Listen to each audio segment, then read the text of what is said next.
Bonjour, nous allons faire un exercice extrait d'une composition normalisée d'il y a quelques années.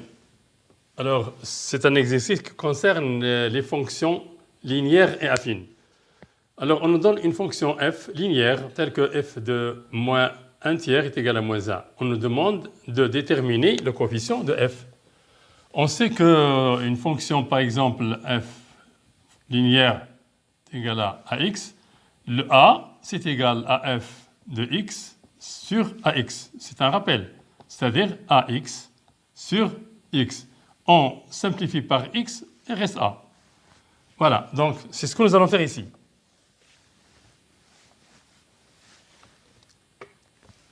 A égale f de moins 1 tiers sur moins 1 tiers.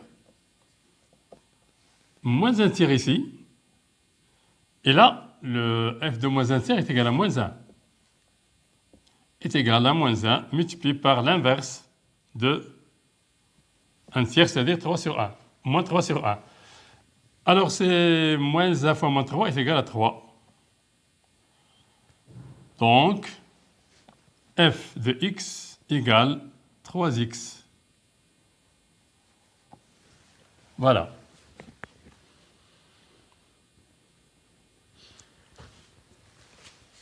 Deuxièmement, calculer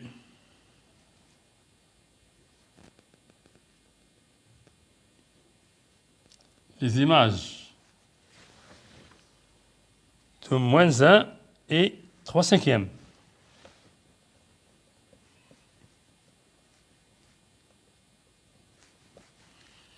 F de moins 1 égale, je remplace 3 multiplié par moins 1 égale moins 3. F de 3 cinquièmes égale 3 multiplié par 3 cinquièmes. 3 fois 3, 9 sur 5. Voilà les images de moins 1 et de 3 cinquièmes. La question suivante, troisièmement, soit G fonction affine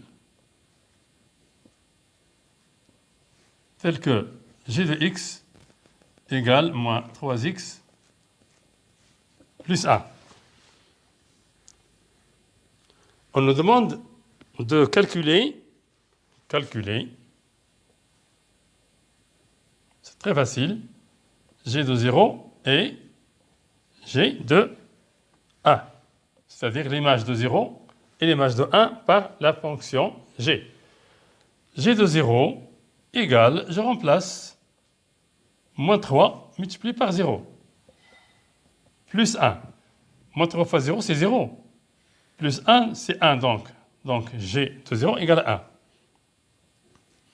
1. Et g de 1 égale moins 3 multiplié par 1, je remplace x par 1, plus 1, égale moins 3, plus 1, égale moins 2. Voilà. Ça, c'est petit a, petit b, calculer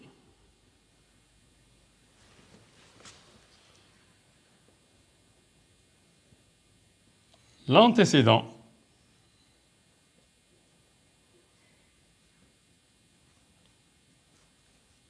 de 2 par g.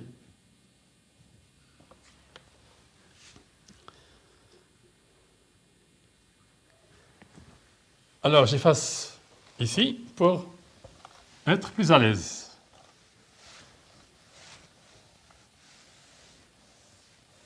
Toujours g de x égale à moins 3x plus 1, soit x, l'antécédent,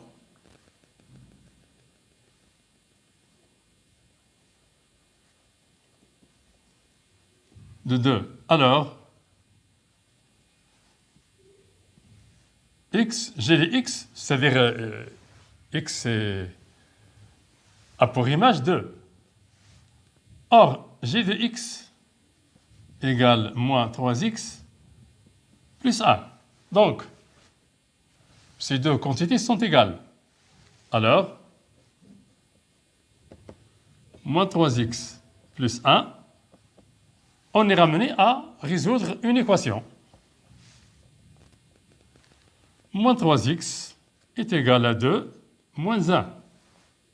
Le 1 qui est dans le premier membre, quand il passe dans le deuxième membre, ça devient moins 1, comme vous le savez déjà. Moins 3x égale à 1. 2 moins 1 égale à 1.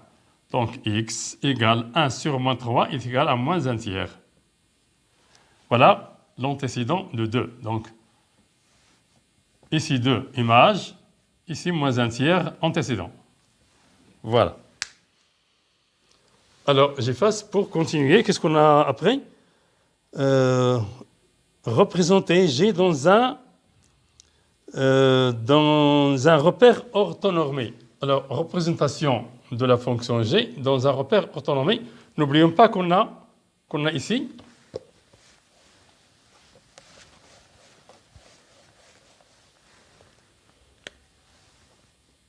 G de 0 égale à 1 et G de 1 égale quoi? Moins 2. Nous avons besoin de ces deux images pour représenter la fonction G. Représenter G dans un repère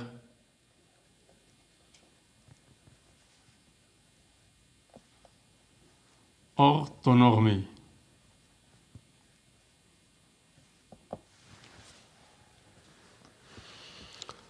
Alors, je trace un repère orthonormé.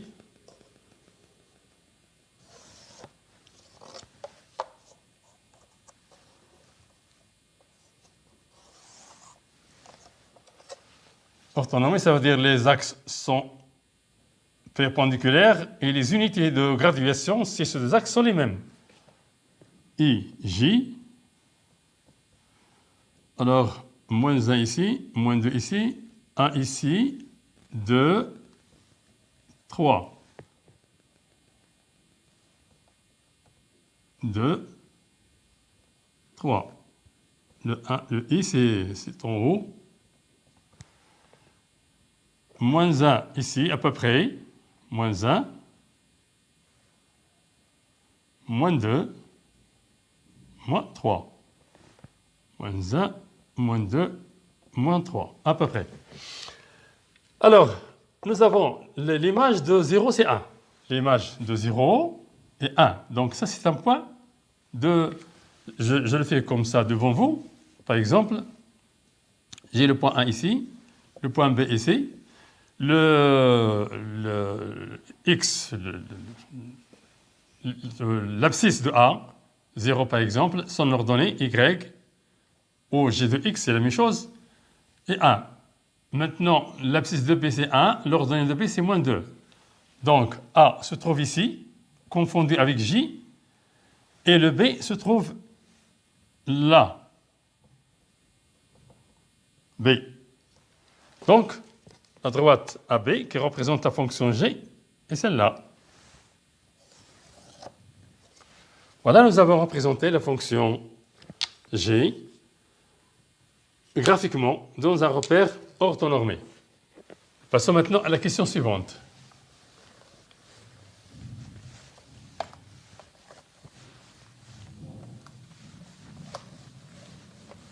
C'est quoi nous avons?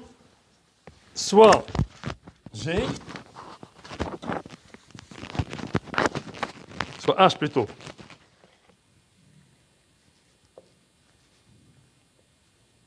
Une fonction affine telle que h de 2 égale moins 6 et h de moins 3 égale 10.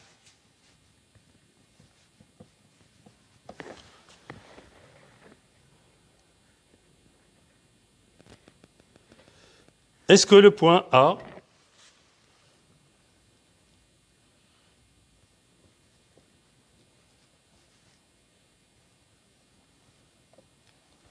A de coordonnées 1, moins 2 appartient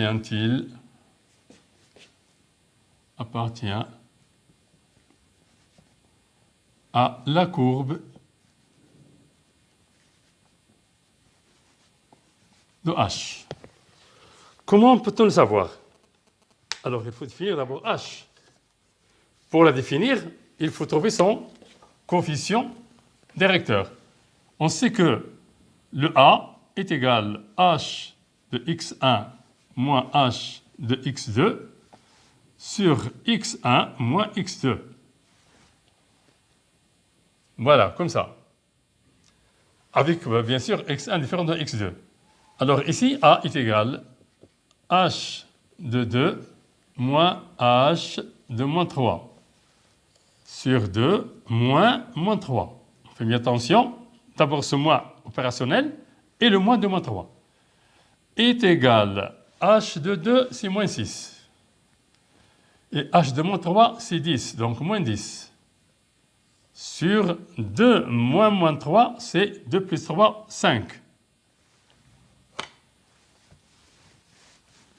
Est égal alors à moins 16 sur 5. Alors, H de x est égal à moins 16 sur 5x plus b. Pour déterminer b, nous allons considérer soit ça, comme je l'ai fait déjà avant. Donc, h de 2 égale moins 6 et h de 2 égale, d'après cette formule, moins 16 sur 5 multiplié par 2 plus b. Donc, cette quantité est égale à celle-là. Moins 16 sur 5, moins 16 fois 2, donc fois 2, plus b égale moins 6. Cela implique que moins 32 sur 5 plus b égale moins 6. Ça veut dire que b égale moins 6 plus 32 sur 5. Réduction au même dénominateur, ça nous donne moins 30 sur 5 plus 32 sur 5 égale 2 sur 5. Finalement, h de x égale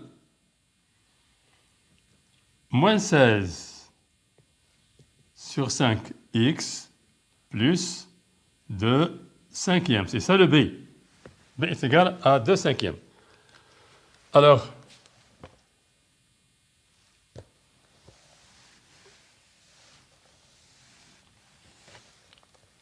on a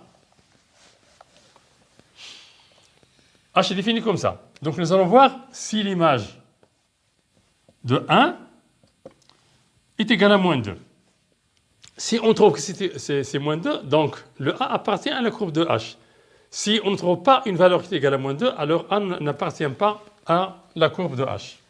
H de 1, d'après cette formule, est égal à moins 16 cinquième fois 1 plus 2 cinquièmes.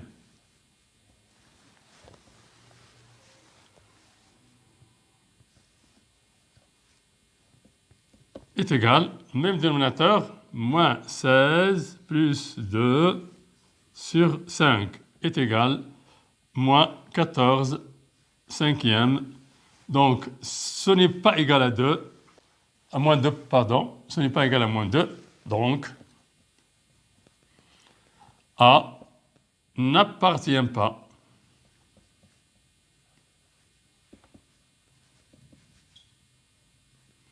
à la courbe ou à la droite représentant la fonction h, courbe de h.